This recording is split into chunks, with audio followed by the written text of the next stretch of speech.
call this a hot take. I don't think that it is, but I think that culturally we don't like it. Uh, there actually very much is such a thing as too late. Culturally speaking, we love an underdog story. We love a last minute victory. I love these things too. I am intentionally saying we because I also love these things. I come across a lot of posts, and I have over the years, and this is just one example, an article about a particular artist who didn't get her first show or exhibition until she was like 101 or something. I do understand the sentiment of this type of messaging, which is wonderful, which is keep trying, don't give up, it's not too late.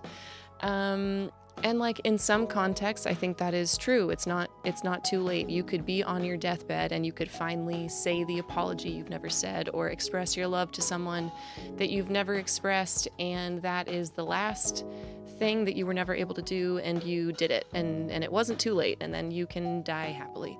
I will just speak from my own experience, and I think there is a good amount of this wrapped up in the being a woman of it all and the biological clock. So there is a huge part of it is that. I will acknowledge that, but also just as a human.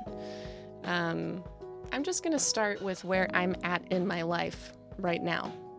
At this particular juncture in my life, I am hyper aware of all of the ways in which I have wasted my time. And I know what we love to say, it's not a waste, you're learning. Everything that has happened is to get you to where you are right now. If you were to change anything in your past, you wouldn't have da-da-da-da-da-da. And while I do understand that, it also drives me crazy because I do not support a no regrets mindset necessarily. That sounds like a big blanket statement. There are obviously exceptions to that, but as a person who has a lot of regrets and who really, really needs to learn from them, I do not find for myself a ton of value in ignoring the things that I have f***ed up in my life. I don't think that is helpful for someone who wants to try to change as a person and transform and build and create. And if I were to just look at my life as like, well, that's just what happened and I will just continue on the way that I have been because good things still came out of it, I personally would not feel good. The panic is rising. The stress is real. Again, if I look at it through a biological clock lens, there is an element like right now where we have a beautiful daughter. I didn't even plan on having kids. That wasn't something that I even wanted until a couple of years ago. And then I realized that I did want that.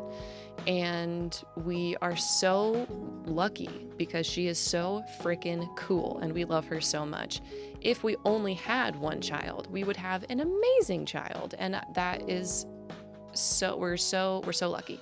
But I come from a big family. I'm the youngest of four, and the thought of having an only child, and my husband is also the youngest of four, the thought of having an only child is just like not, it's like I went from not wanting kids to thinking that I wanted like 3.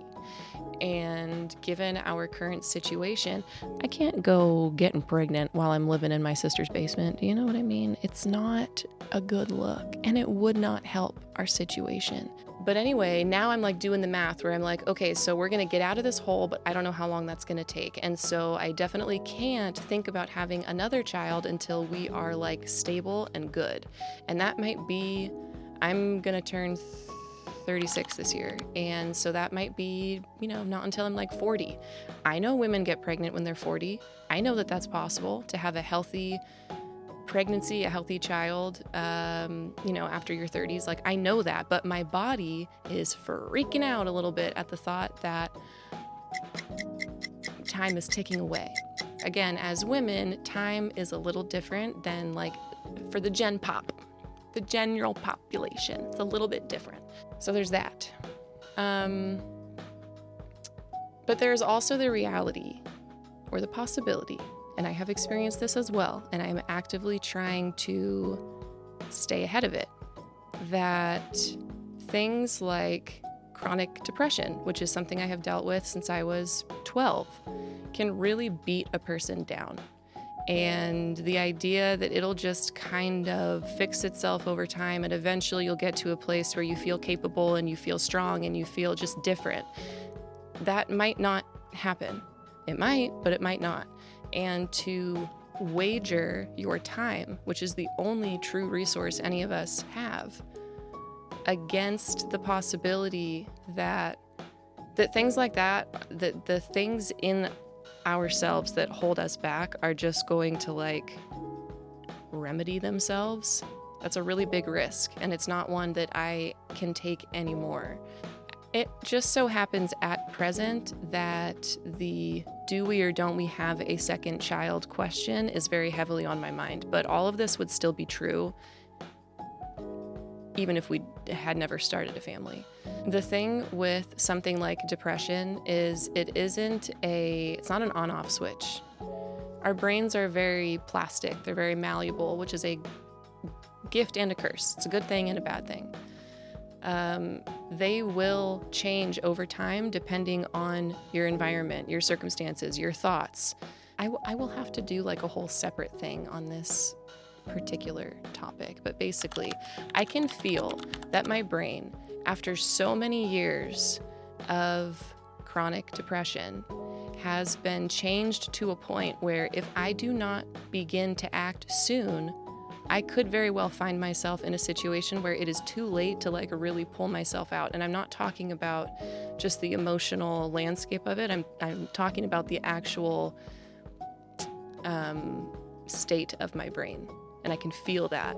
So anyway, the reality is I am lucky in a way to be in the situation that I'm in at the time that I'm in, because I now am in a situation where I do not have a choice. It's not a matter of just like, will I or won't I? Do I feel like it or do I not feel like it? Like I have got to start building something because my family unit needs me to do it. It's no longer a matter of whether or not I'm in the mood or I feel good enough or whatever. Anyway, I don't know. Yeah, there is such a thing as too late, and I do not want to find out when that is. I really pushed it.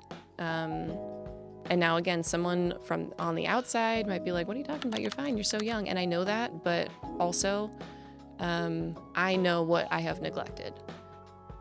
No one knows better than me what I have given up on and what I have quit on and what I have talked myself out of. And there are, reasons behind all of that. And I can have compassion for the person that I was in those moments and understand that there was a reason. And again, no one knows that better than me either. But truly, I cannot live that way anymore. And so that is a huge galvanizing factor behind what I'm doing. Yes, our financial situation. Yes, wanting to make sure that my daughter experiences modest financial security as she's growing up. But also, I cannot move forward in my life being the person that I have been up until this point. I will take all of the best parts of her with me, but there are things that absolutely have to change, and you cannot think your way into acting or being different. You have to act your way into thinking different, because again, the brain gets very entrenched in its patterns, and I have to jump out of those trenches before it is too late, because there is such a thing as too late. We know what those people look like. We have met those people. This is not a judgment. Regrets are real. And I think we can all think of someone that we have seen, if it's not ourselves, someone that we know or that we cross paths with, who probably has some very real regrets. We should learn from theirs. We should learn from our own. We only have one life. We only have a little bit of time. We don't even have the amount that we think we have. We could have more. A lot of us have less. We do not have time. I do not have time. I will speak for myself. I do not have time to keep living the way that I have lived up until relatively recently. So I'm excited. I'm excited to get back to who I was before things went so wildly off the rails for me. I am excited to close the gap between who I was and who I've become. And it is kind of hard to decipher which is which, so that's going to be a big part of this, but there's a lot out there and there's a lot in here, and we're going to get it back out. So anyway,